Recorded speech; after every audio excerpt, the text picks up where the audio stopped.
God, I feel so rusty. I know. Meow, meow, meow. Well, Audacity's definitely recording. Okay, ready? Yes, it is.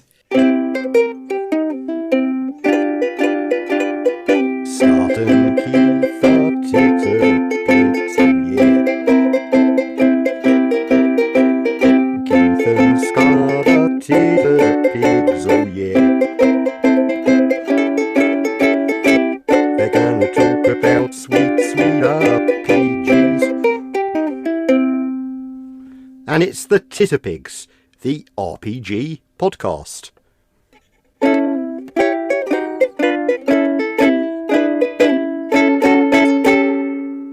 Am I getting paid for this one?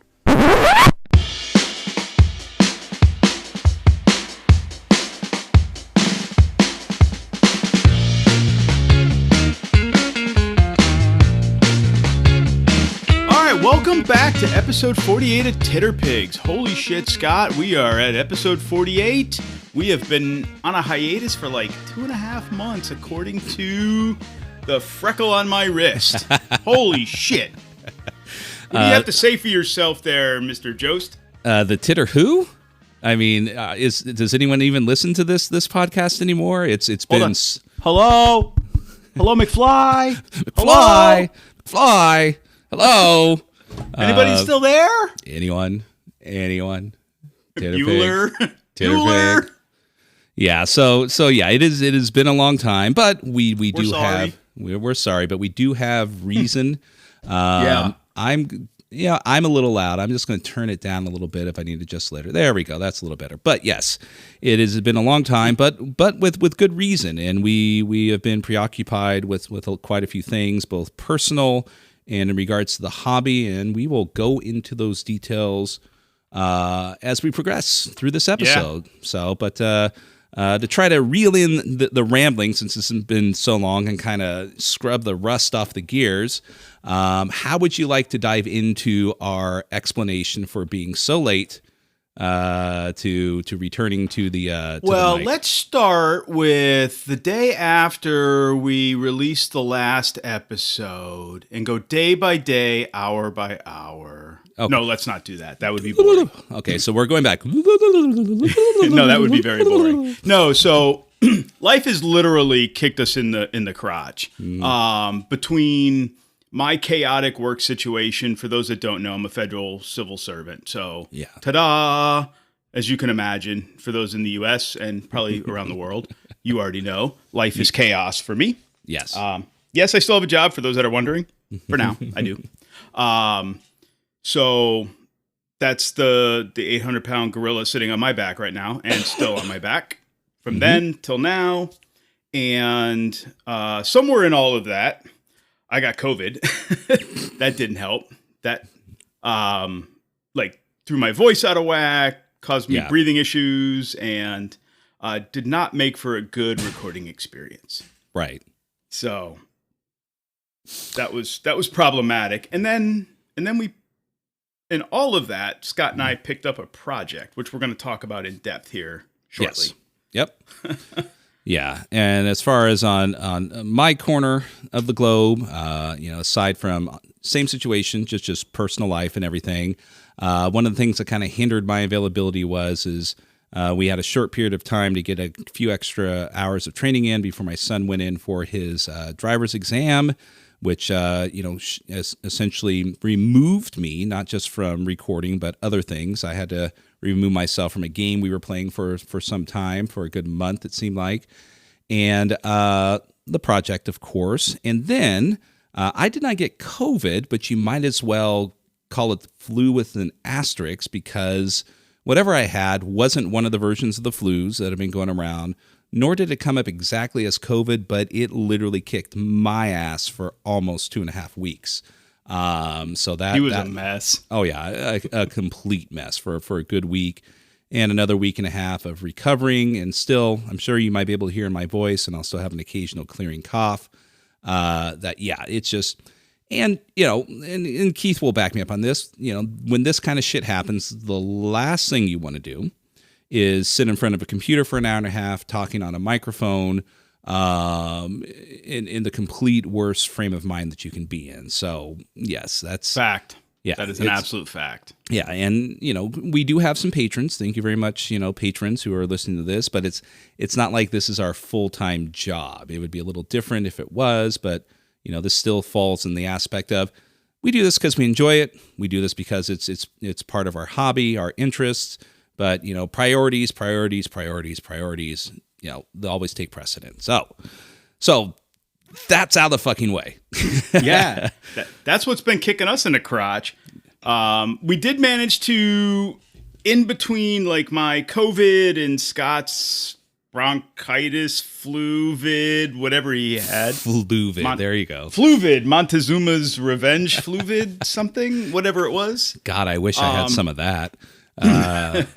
We did manage to finish our Wednesday night game. Yes. That we were playing. So I know we talked about it on some previous episodes. Yes. I tried another sci-fi game, and I still don't like sci-fi, for the record. Right. So the details being, we were offered a couple games of Traveler by our friend and friend of the show, James Crab, right? James has several names he uses online. I'm not even sure what his real last, his surname is, because when he texts me, it comes up with a different last name. So but James, and if you're familiar with the Lurking Fears crew, you'll know James. He's done several things with them. Yes. So, and Traveler is one of his jams. Yes. And which is great. And when you're experiencing a new RPG or genre, and it's something that somebody's excited about and they love, that's the best way to experience it. So what James ran was, I believe it was 2 or 3, I'm not wholly familiar with it, but of the Mysteries on Arcturus Station. My understanding was, it was the part 1 and part 2 of it. Right. That's the way he pitched it. We played the introductory scenario. Right. Part 1, and then that led to part 2. Right. Which basically encapsulated the entirety of it. Now, if there was a part 3 that I'm not aware of, then so be it. Who wrote that scenario? I know the mystery one, or the big mystery, the mystery on Arcturus Station that deals with the murder. That was the last one that we did. Murder on Arcturus Station was a retreatment of the original one done by Seth Skorkowski. Again, I believe. Okay. I know he was involved with it. I'm not. Okay. I'm not sure if he did the entirety of Mysteries on Arcturus Station or just that scenario. But yes, these for the most part are treatments of older scenarios brought up to date for the Mongoose Traveler version.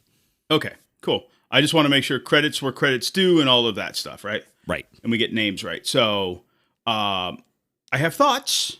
Let me give thoughts because, we all know Keith loves sci-fi. Yes. Said no one ever. Yeah. All right. So first and foremost, James did a great job running the game. I know he's very passionate about it. Yes. He did a good job explaining the rules. The rules were not overly complicated. Somehow I was playing a dog. I'm not sure how this worked out. I was playing a fucking dog. I was under the impression I was a quadruped dog. Apparently, I was a bipedal dog. I'm not sure how that worked out either. Yeah, a humanoid dog person, yes. And, okay. And you didn't know that until how many sessions in? Yeah, exactly. But you were the captain of the ship, too, so... Yeah. I wanted to run around on all fours, because that's what I thought I was doing. But apparently, I was on 2s. So, again, bad on me. Whatever. It's okay. Right. TLDR, not enough zoom and pew-pews for me, but it wasn't sci-fi. Now, it was a murder mystery in space. We were locked on a space station. Okay, cool. Mm-hmm. You could have literally taken that scenario, extracted it off of a space station, slapped it into a fucking hotel, and branded it Call of Cthulhu, or branded it Delta Green, or branded it any other horror mystery, murder mystery type game. Right. and it would have fit. Right. It had Seth stink all over it. Like, I mean, and I mean that in a good way, Seth, because I know Seth listens from time to time. I mean that in a good way, because like, it's got Seth's, like I know what Seth likes, right? Like he loves mysteries, and I know he loves Traveler, and he likes, like I can see I know what Seth likes, right? And, for what it was, like take the Traveler element out of it, right? Right. Because there really wasn't Traveler in it, in my opinion. Like, Sure. I don't even know what Traveler is. Like, I didn't get Traveler out of it, like that experience. Okay, fair enough. Okay, so I'll come back to that in a second. So, Yeah. like, for a murder mystery, it was cool, but it was very complex. There was a lot of layers of complexity. True. I don't want to give away spoilers, but there was lots of layers of the onion to peel back to get to the heart of the mystery. Right. So it was a little complex. Now, let me swing back around full circle for what James was billing as kind of like, hey, here's a great introductory thing for Traveler, the first part of that. I don't know. It was okay. The first part was okay. It was less complex than the second part. Yeah. I just don't know that it was a great introduction, I should say, for Traveler, for somebody that has never played Traveler, Traveler, new and Traveler, also any Traveler, and also trying to steer someone whose jam isn't necessarily sci-fi, right, into embracing it. Yeah. Right. Now, as its own Scenario. self-contained mystery, because it in of itself was a mystery. We were trying to figure out what was going on with the mining and the God, I don't want to give away spoilers, but the whole missing persons thing going on. Right. In the first part, the missing persons case, and we did get to travel on a spaceship of sorts. That was the only zoom that there was. Did we fly it? I don't think we flew it. No, we didn't. Yeah. Okay. Go on. And there really was no pew pew. Yeah. So, I mean, it was an okay mystery.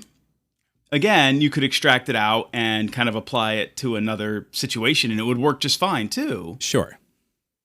But it was not. I think it was a better introduction than the other part was. Again, it was part one of two parts. Sure.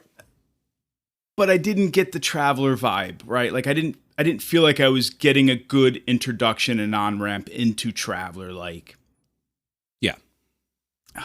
Hitting the beats, right? Okay. Yeah. So a group of maybe somewhat roguish, spacefarers, taking odd jobs to survive, maybe interacting with a local Well, we hit authority. that first beat because we were stuck at this Arcturus station. Yeah. Out of money, we had to take this job because we needed money to pay for the fuel to get out of there. Right. So there's certain beats for me that probably would have been best hit, and that would kind of meet your expectations. Of course, one would be flying a spaceship to a certain degree where you're either maneuvering in and out of danger or some sort of battle within space. That's Yeah, I think so. You need the tropes, right? The tropes. Yeah. People say tropes are bad, but also tropes are good because they're familiar, they're comfortable, and that's what people know. If they're not bad tropes, they're good. Sure. Yeah. Others would be interacting with you and your fellow travelers to rectify a particular situation that you're in that may not necessarily be of your own choosing. A variety of these skills working together cohesively. And utilizing a lot of the sci-fi technology that is readily available to you within this game.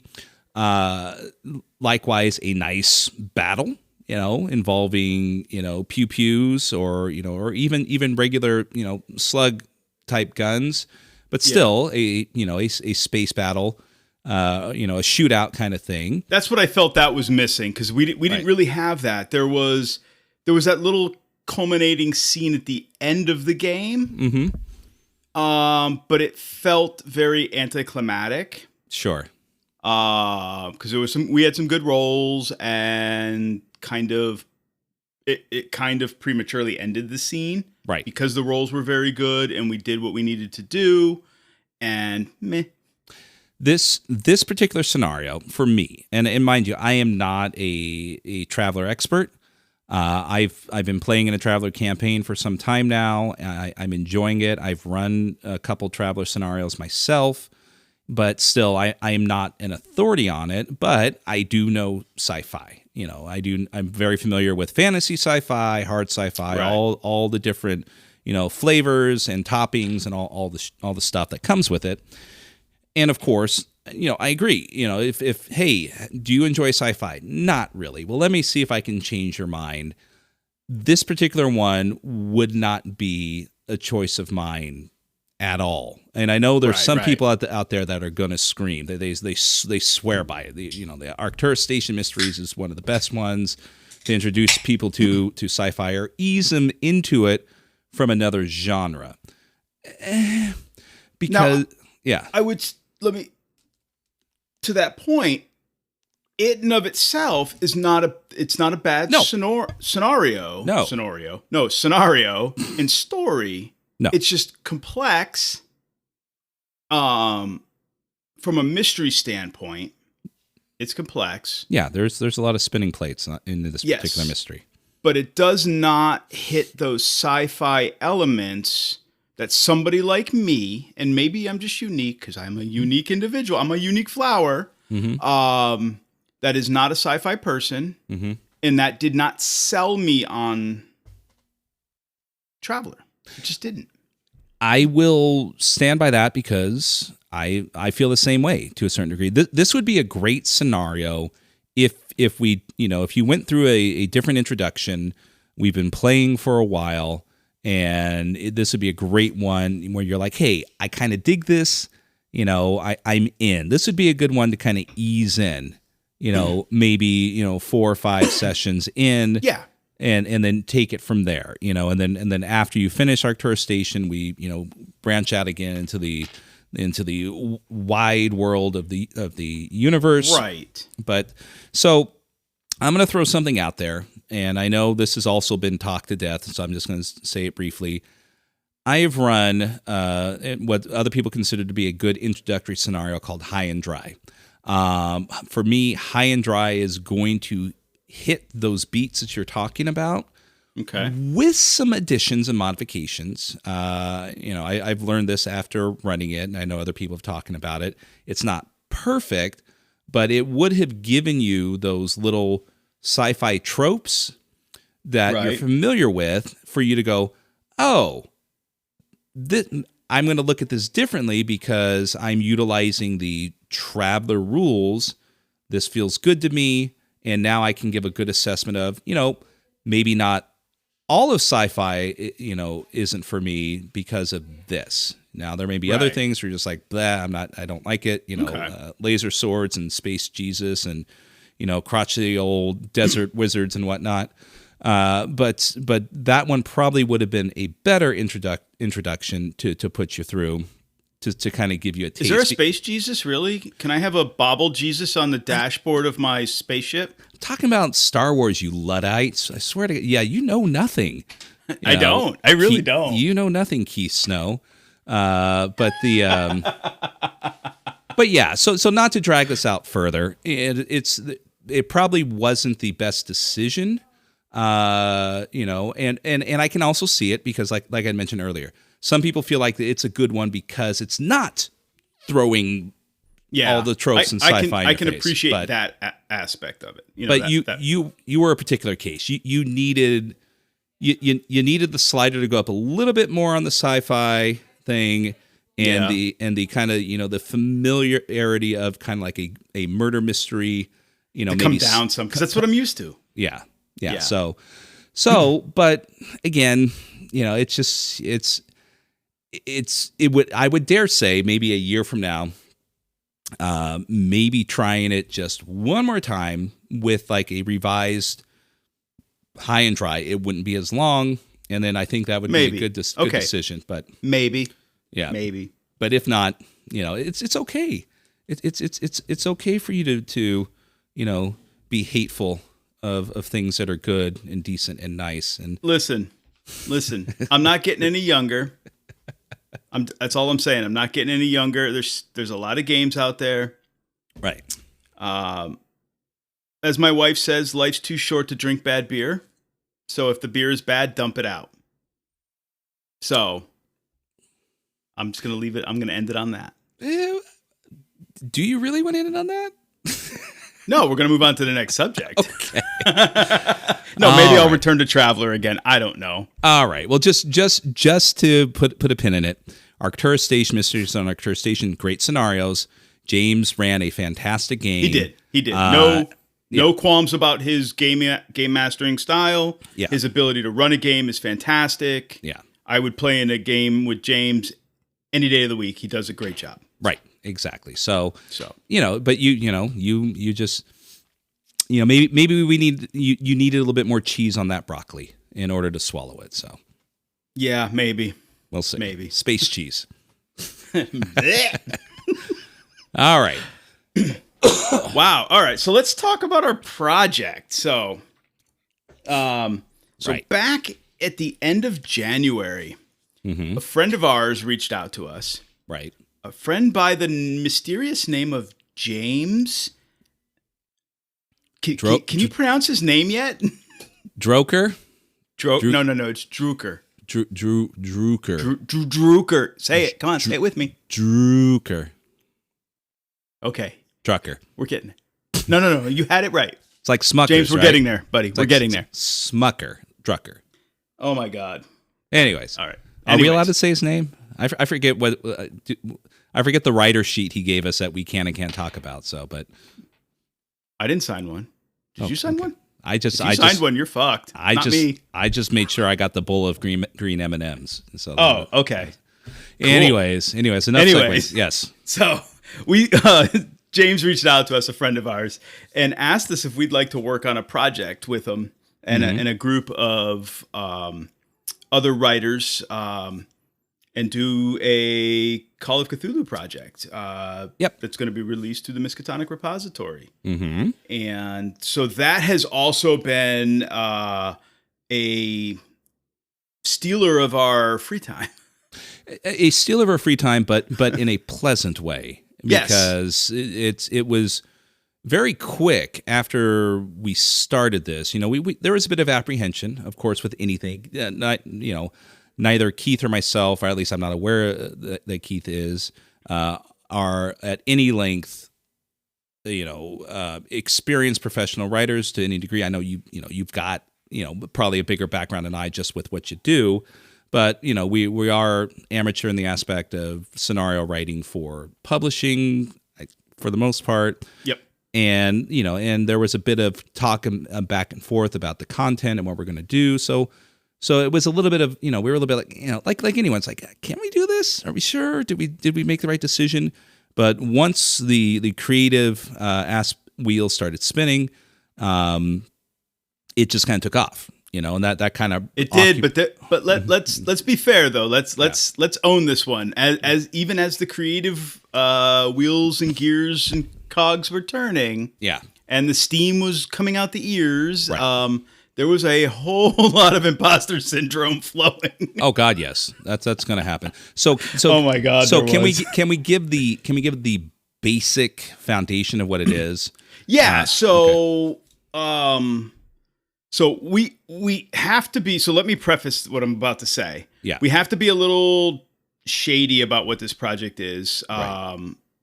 James is the project manager of this whole thing. Right. And we're only at liberty to say some things. Some things still have to be kind of fuzzy. Sure. So this project there's going to be 6 scenarios from groups of writers.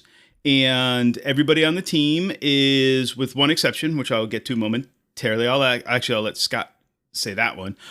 Everybody, with one exception, is an unpublished author. In the Call of Cthulhu scenario space. Yes. Some of the authors are, some of the writers are published authors. Right.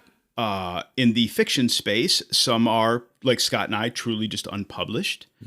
Some have done some other things in some other role-playing game spaces. Now, what their level of publishing is, I have no idea. Yeah. Off the top of my head, I don't recall. Right. And this whole entire project is Victorian era, so it's Cthulhu by Gaslight. Right. That's what I was getting at. Yeah. Yeah. Okay. And it is but with a twist. Yes. Everything has a twist. Each of the scenarios is going to have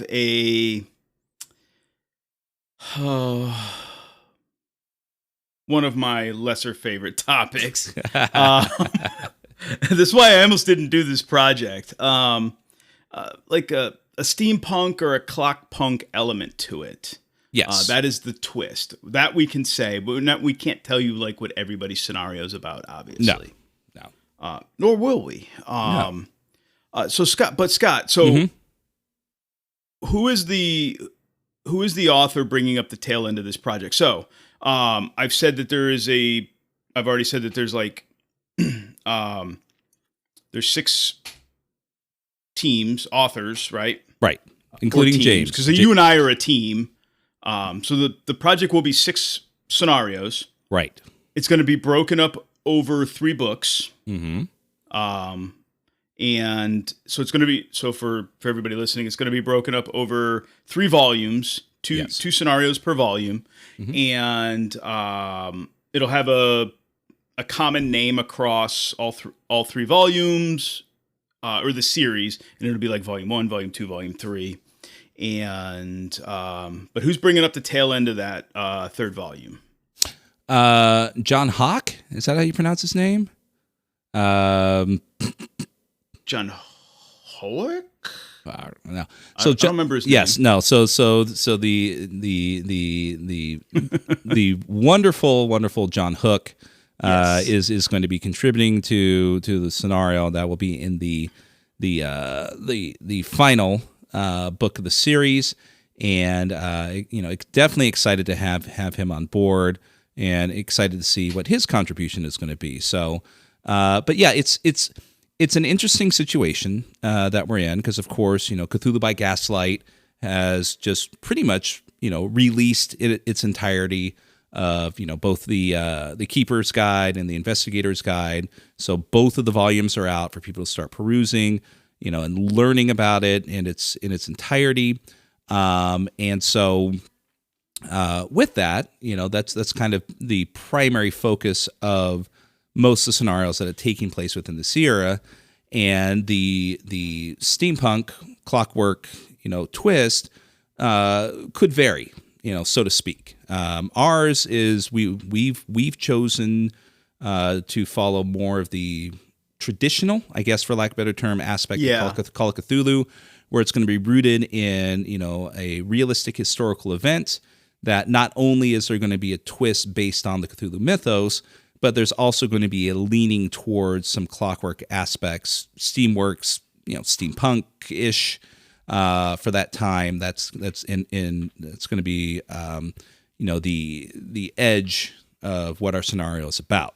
So, and it's interesting because when we first kind of talked about it, one of the things that we were discussing was, how much, right? Yeah. How much of this do we want to lean the needle from one side to the other? Because there's not really a ton of, I want to say, Call of Cthulhu material out there that deals with, strictly steampunk stuff. There is some clockwork stuff that does exist out there, but nothing huge. It's not like it's not like there's enough out there to make its own genre, like Dark Age Cthulhu and Thank Cthulhu God. Modern and stuff like that. Stop, stop. Okay, I'll behave. But what we were comfortable with doing was we felt that we were definitely we're rooted in that traditional historical aspect of Call of Cthulhu. I mean, technically speaking, could the scenario work if we remove some of the brass and oil from it? Yeah, maybe, but that the primary But it wouldn't be focus, as cool though. no.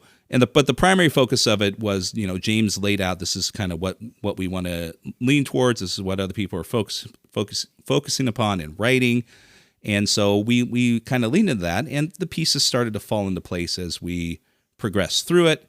And so it was an interesting process, but I do feel that ours might be, what's the term I'm looking for? A little bit more grounded on one side as opposed to the other side. Yeah, I think our scenario, and I haven't read any of the other scenarios that are completed, because there's only one other one that is the one that's going to be married up with ours, and because ours is going to be in volume 1, right? And the other one that's going to be with ours in volume 1 is written, and there's some revisions that are being done with that one, and. Sure. I think ours of the pitches that I've read and some of the kind of like first stage works that I've seen, interim drafts and things like that that we've had the chance to look at, and through meetings and what have you. I think ours is the one, in my opinion, take it for what it's worth, is the one that is most grounded in the Cthulhu by Gaslight book or books, right? It is the most traditional, with the most. I wouldn't call it steampunk. I would call it clockwork or clockpunk. Yeah. Elements. It kind of like it leans into that to some degree, but it's not overly done, in my opinion, right? Right. I'm a history nerd, so like I kind of pushed when when Scott and I were doing the research and the development, and like which way do we want to go with this part of the story, and okay, so this is a cool scene idea. What if the investigators do this, or what if they were to do that, or what if it? And this is like when we started like the whole what ifs, like, well, shit, what if they did this, and what if they did that, and it's like then we started like that's when all of the like my research methodology shit started coming back to me from college. I was like, oh fuck, yeah. So let's talk about the process a little bit. So it's interesting because there's obviously when you're writing by yourself, you only rely on yourself, and your capabilities and your research aspects are as strong as you are. But in a dual writing process, there's a lot of shared aspects that occur with that, and a lot of strengths and weaknesses and are also shared. So the process, was interesting, of course, because when we first started doing it, I wasn't sure, how it was going to go. It was nothing like oh my god, now I got to fucking deal with Keith. No, it was just like how is this going to merge together? Right. And so a lot of it dealt with is once we got through the initial premise, it was like, we kind of broke it down into, structured it out a little bit. And it literally was, all right, I would like to take care of this, this, and this. And Keith is like, great. I would like to focus on this, this, and this. And then as far as any research is concerned, Keith, like you said, is grounded in, in the historical research aspect. And a lot of the reliance on me fell onto, okay, I'm going to look into a lot of the more kind of, some of the more fantastical aspects, focusing on some of the, I want to say, for lack of a better term, the the mythos aspects of what's going to occur in there, some of the artifacts, things like that. And then we would meet up and we kind of would merge these things together, and we would have critiques and suggestions of each thing. And from that, came even more ideas, refined ideas, and, things were kind of boiled down to, it's like, okay, well, that works, but that doesn't work. But what if we did this? And then also the typical things of, great, this works. And then 48 hours later, you know what, I've been thinking about don't like that. They don't like that. This is fucking stupid. Throw it away. Let's do this all over again. Let's sack it. Let's do something else. And we did that a few times. Yeah.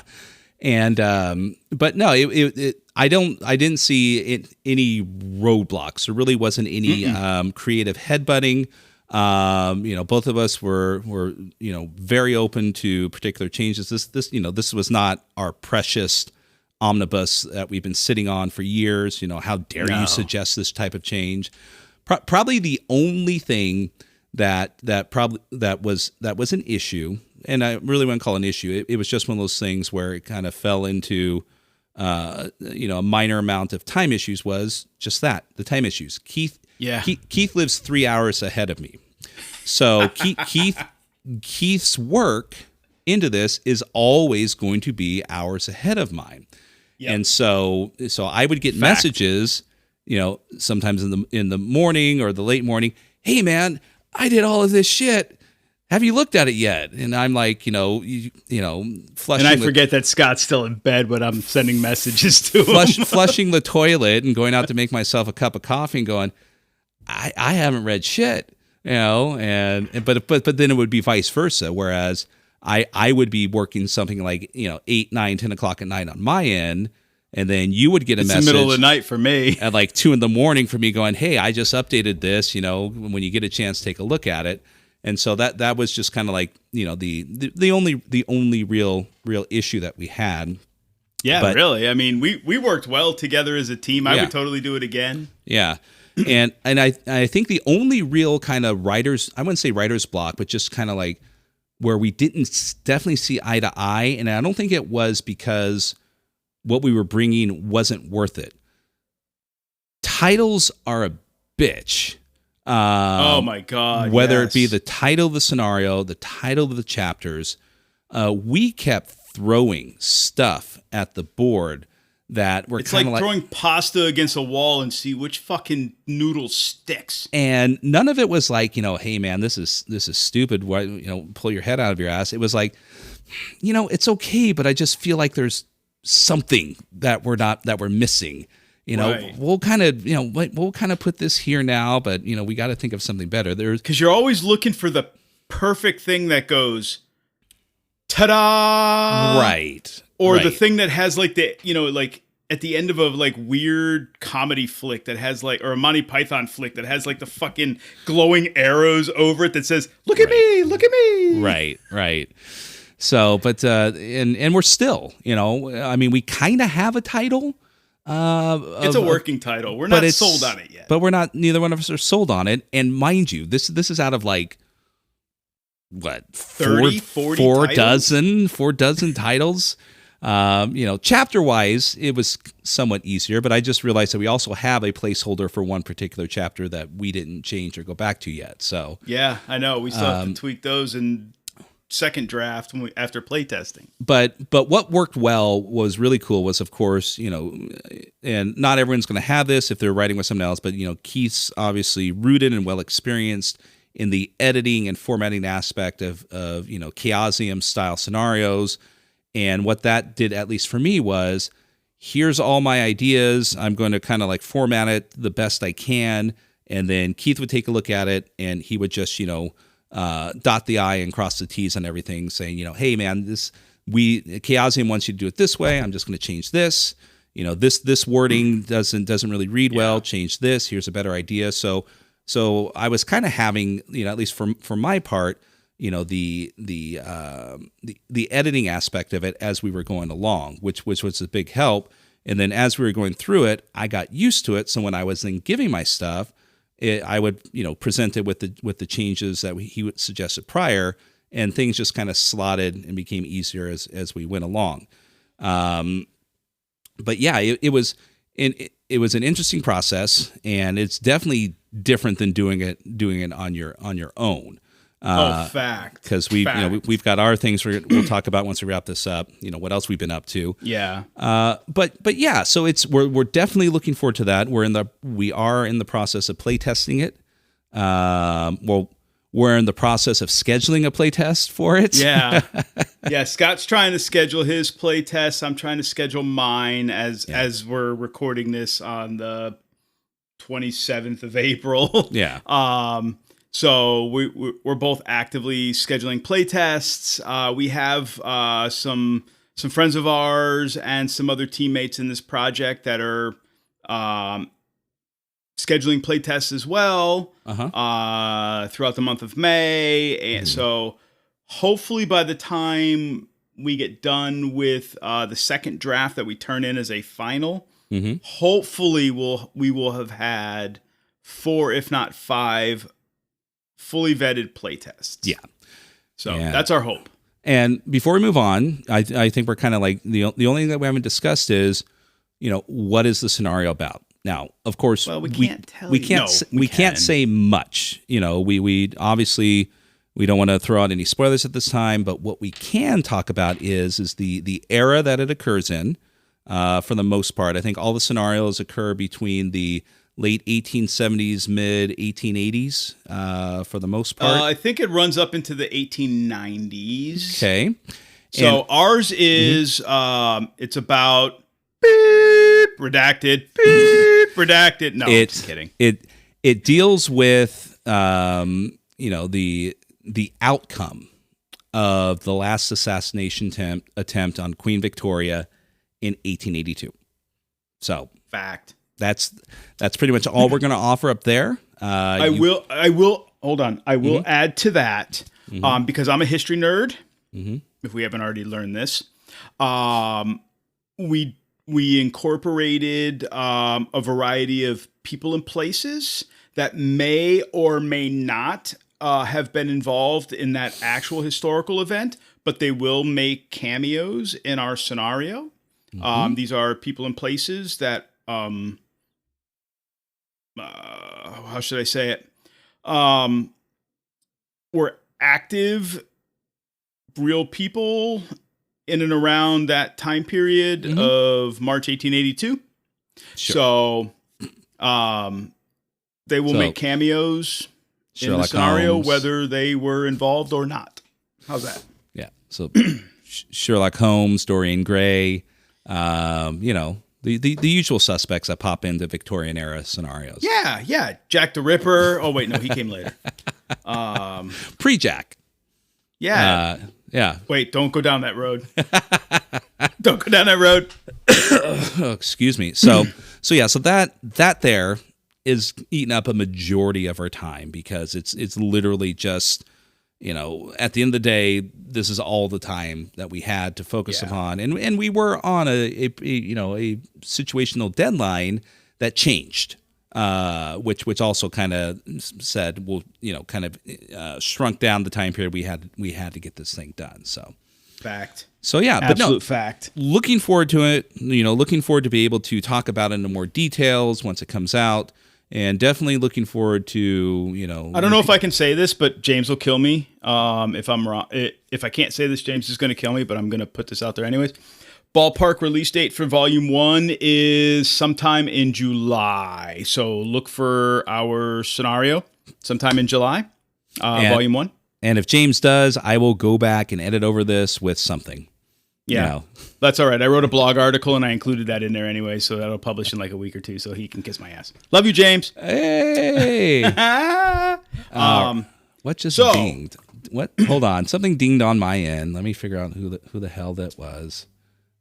Ding, ding, ding. No, what do I have open? Email. Hold on, let me close that because I don't know if it dings in the background. Anyways, okay, I may just cut that one part out. Okay, so while we're talking about it, this project has done a couple things for both of us. It is released the creative aspects within us, and we are working on other things that has that may not have been preoccupying our time previously. Well, me a bit, but is also focusing our attention on some things. And hey, when the getting is good, you get going, and don't squander the creative wheels when they start spinning. You mean we're going to Tijuana next? That's where we're going? I mean, you said when the getting's going, gotta go. Yeah, exactly. I mean, don't tell Janelle, but sure. Don't tell Julie. Let's go. So I mean, one of the things that came from this when we were done is you're like, oh man, I've got some ideas and I'm going to use it. So what's the other thing that you've been working on? So I am actually working a couple of projects. The creative juices are flowing. So I've got a couple of things that I'm working on because of this project. Thank you. Yeah. And fuck you. I met with one of our friends, Roz. She and I got together one day and we used the story engine. For those that don't know, it is a writer's aid. Both for fiction writers and for role-playing gamers. It is a card system that some are double-sided, some are not. They've got words and things on 4 sides and the 4 edges, and they're people, places, things, and all kinds of things. And we put together a kind of really cool concept and for a horror story that I'm going to use for a modern era, end of the Cold War era scenario. And for Call of Cthulhu, most likely. And that led me to start developing 2 very in-depth societies, which I've probably written 2,000 or 3,000 words each on each of them.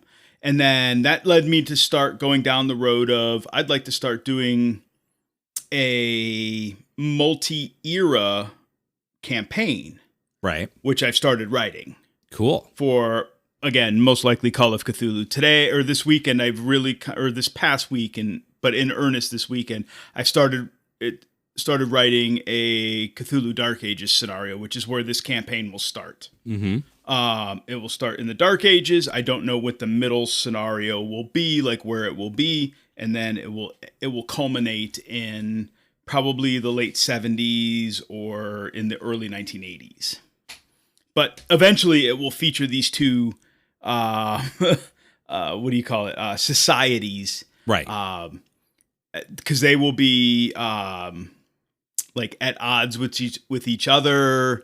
But it will all have originated in 997 in 997 Common Era in Poland. Right. I'm actually have a meeting this coming weekend with a Polish consultant, cultural consultant.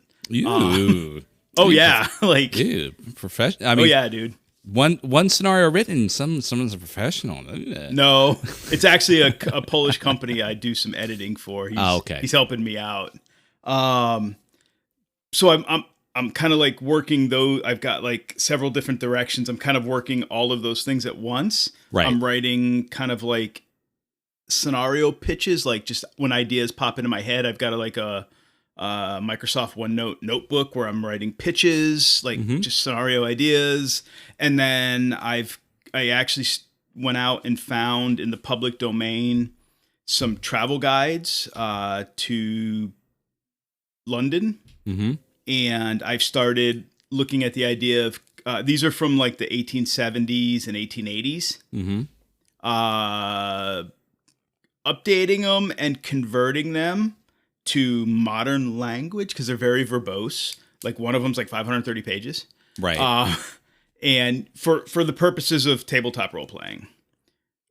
So like editing them down and, streamlining them and then kind of adding to them, making them a little ubiquitous so you can use them, whether it's 1865 or 1892, right? Right. Throw some Jack the Ripper shit in there, train, not, I don't want to say train schedules, but like, hey, these are the train stations. These are the, some restaurants and, the hotel situation or stop clicking your pin on the microphone. I know someone's going to say that. Do what? I said, stop clicking your pin in the microphone because I know someone's going to say that, and I don't want to edit it out. Yeah, I know. Okay, carry on. That kind of thing. So I'm working that project at the same time, and I'm probably about 5,000 words into that, and Cool. That thing's a pain in the ass. But I can imagine, dude. That's a lot of work and a lot of research. Well, the nice thing is the two books that I'm using is a Black's Guide to London and Environs, and a Cook's Travel Guide to London. Mm-hmm. They're in the public domain, so it's not like No. there's no lack of material. It's like, but just taking it and then taking the things that are there and then editing them down and streamlining them and kind of blending the two together, like deconstructing them, taking the best of the information, Right. and then rewriting it, and then going out and finding public domain pictures, Mm-hmm. like from Library of Congress or some, from some English sources, and then putting them in there, and then, just kind of recompiling it. Right. And then expanding it, that's the thing. It's time consuming as well. Yeah, that's going to sound like that's going to be more work than what we put forth. So I would imagine. Oh yeah. So I don't know that I'm gonna actually finish that project. I don't know. Yeah. I mean, but at least you're doing it. That's what everyone says. You're better off at least trying to do it than not do it at all. And who knows? I mean, how many scenarios have you heard of over, your entire aspect in the hobby of, I did this one thing, I just didn't feel right about it. It sat on my shelf for a couple years, and I looked at it again now, and then boom, there it is. So it's at least it's there. It might just sit there. I don't know. Maybe I'll go back and revisit the idea of doing an H.H. Holmes scenario. Everybody loves a murder castle. Come on. Yeah, everyone loves H.H. Holmes. That's right. But it's and everyone loves a Call of Cthulhu Funhouse. A la H.H. Holmes Castle. Sweet. Well, hey, I mean, it's still, like I said, it's better to get those ideas onto something somewhere. That's kind of one of the things that I've learned, because in the beginning of this, there was a lot of stuff swirling up here, and it didn't feel like anything until we started putting it down. And even in the beginning, it still kind of felt like, holy shit, we're trying to create a Japanese dynasty ceramic pot out of Play-Doh. What are we doing? We're failures. We're imposters. Keith, whose stupid idea was this? James. It's all your fault. It's James's idea. So yeah, what are you working on though? I know you're working on something else. Yeah. So before I got into this project, I got a wild hair some time back, and on my phone I made kind of a cheap little mock-up of a scenario that I kind of thought this would be a good idea, and I made it in the vein of the artwork on Fear and Loathing in Las Vegas by Hunter S. Thompson. I titled it, We Can't Stop Here. This is by Aki Country. And then I just started, putting little tidbits here and there when I had time, trying to flesh out a scenario. And so over a period of time, what was just kind of a sporadic, ideas, I was talking with other people, getting some ideas. It takes place in 1970s. And while it's not necessarily grindhouse, it still kind of felt right, existing within, Alex's, grindhouse universe. That particular area in Call of Cthulhu is a lot of fun to play in and run in. Oh, I love that time period. Just in that aesthetic. And so during the course of this, again, because the creative gears are turning, that helped me flesh out a lot of this. So it's pretty much still close. Get my cameo? That'll be in the DLC. That'll be a $1 PDF you can buy after. Yeah. So essentially, in a nutshell, what it is it's not necessarily following the exact timeline of the beginning chapters of Fear and Loathing in Las Vegas, but it touches on it. It is going to be a tongue-in-cheek scenario, with smatterings of humor. Essentially, the quote unquote pre-generated characters, even though like any Call of Cthulhu scenario, you can put whoever you want into it. But it takes place in 1975, if I'm not mistaken. And the characters are going to be working for an occult newspaper out of the Bay Area in California. Their van breaks down, just outside of Barstow, and they are picked up by my Hunter S. Thompson analog, who is somewhat self-aware of not only of the Call of Cthulhu aspects that are surrounding him, but also maybe a little hint of that this is just a game, they're existing in it. I've kind of dialed that back a little bit, not to make it too apparent, but there may be a bit of smattering in there. And he picks him up, and then he will soon, as they're driving there, he's obviously going to be talking in a Hunter S. Thompson type manner, explaining a lot of shenanigans. Out of the blue, he is taken, and he leaves them with a bit of information of which they need to piece together, head into Vegas, figure out what's going on, and deal with the Cthulhu mythos as every good scenario does. God, yours sounds fun. And I've got so involved with it is there's also some personalized drug rules within the game because it's going to involve that. And in the vein of Alex's Highway of Blood scenario, I do have a couple, obviously this can't be streamed, but if you're running for players, some music suggestions to run, for each chapter if you want to go that route. And so that's kind of it without spoiling the whole thing of what it is. But the big thing is I have to change the title because, Bayaki still is under the Derleth estate apparently, or maybe it's not, who the fuck knows. But as far as Chaosium is concerned, I can't use it. So that kind of really killed, a bit of the momentum a little bit. But I've found workarounds and things that will work that will do. You can have a Modaki. Right. Exactly. One of the suggestions is, since he's somewhat self-aware, in the beginning when he talks with the investigators, he makes a comment when the Bayaki creatures attack. It's something in the vein of, oh my God, it's and then he stops and he says, I can't really tell you what they're called because the Derleth estate is very Sue happy, and so that's the kind of litigious. Yeah, it's very litigious. It's kind of like that fourth wall breaking that he says, and so nice. So as he's being taken away, he will shout, something that says, help me against these. I don't know. Let's just call them redactees for now. And so yeah. So oh my God. Yeah. It's so it's so not, Deadpool. So it's not exactly. It's not meant to take itself seriously. So in this, and kind of due to our work, again, I was recently listening to Swordfish Trombones by Tom Waits and listening to the Swordfish Trombone song itself, and I got inspired to do a little short scenario for Call of Cthulhu based entirely on the song. So that's another thing that I'm working on, and if I like it, I may do, since it's a short scenario, may do a couple others and have 3 little short scenarios based upon Tom Waits songs.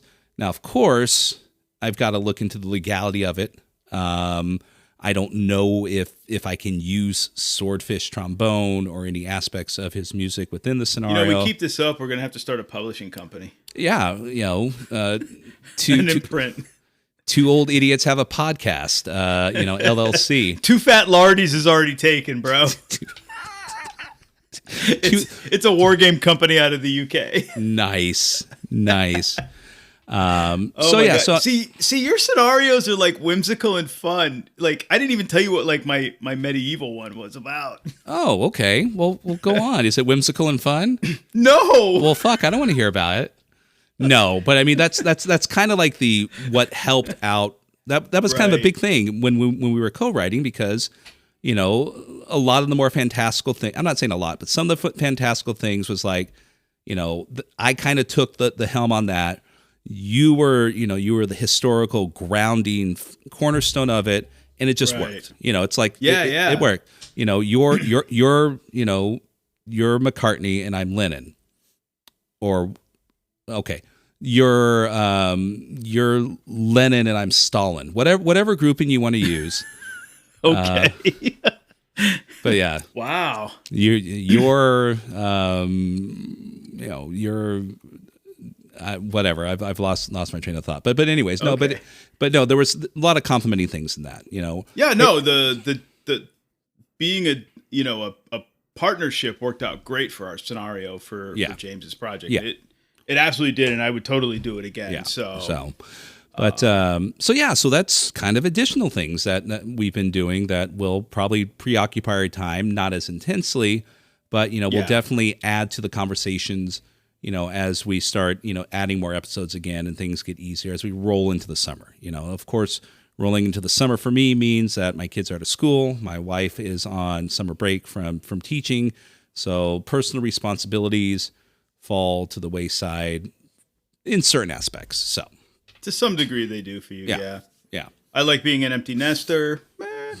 I don't have as many personal responsibilities. Sure. Well, that's the other message I get from you. It's like, hey, man, I'm doing absolutely nothing. What are you doing? Well, I'm picking up my son's cap and gown. I'm taking my daughter to water polo. My wife's got grading. I got a banquet to go to tonight. Got a banquet to go to. My wife is grading, so that means all the responsibilities in the house are falling on my shoulder. But sure, I'll take a look at the 4-sentence paragraph that you sent me to go over at 11 o'clock at night. No problem. Working with a partner is both a boon and a bane, people. I just want to be clear.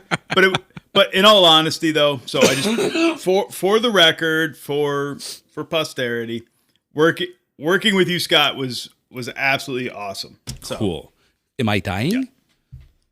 No. That doesn't mean you're dying, dude. It doesn't mean I'm dying. It just means it was good. I would totally do it again. Okay, cool. We got to come up with another scenario to write, and we Right. probably need to start a publishing company. Sure. No, hey, that's how it happened. So what else? I know we talked earlier. We were going to hit on a few beats for this episode. So was there anything else that we were going to talk about? No, I think we've covered it. We talked about my sci-fi experience. Yep. With Traveler. We talked about our project, our mysterious project, and then we talked about our spin-off projects that kind of came before it, came after it as a result of it.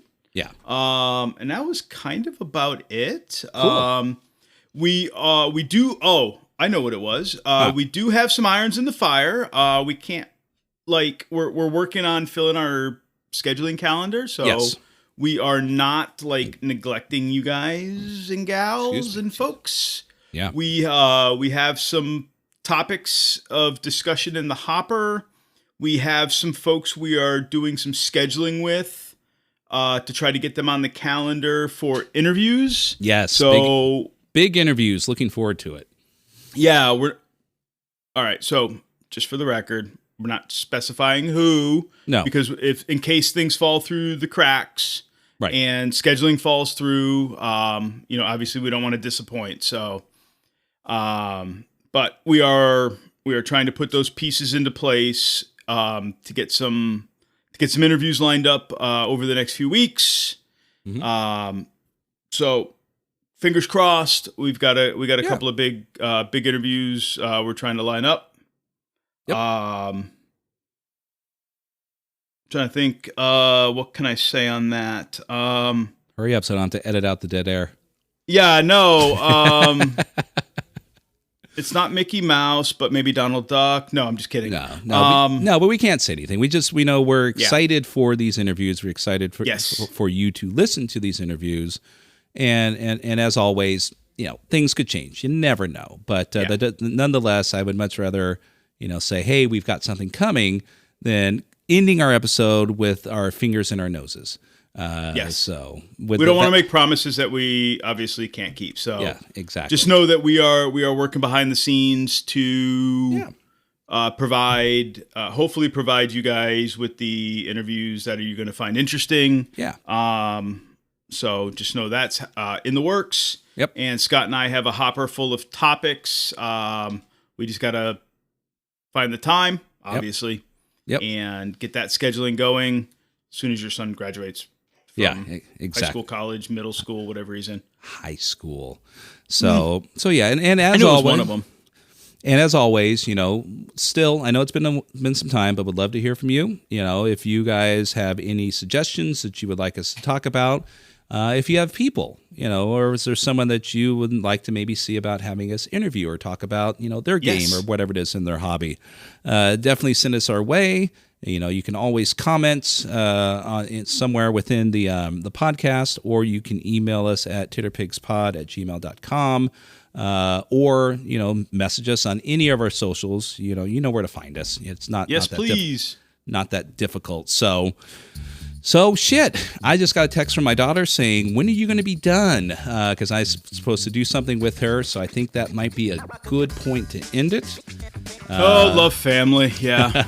So anyways, thank you everyone for listening. We do appreciate those who are still following us along through our ups and downs, and definitely looking forward to doing more episodes for you to enjoy and listen to. And for some of the people who listen to us, complain and bitch and moan about.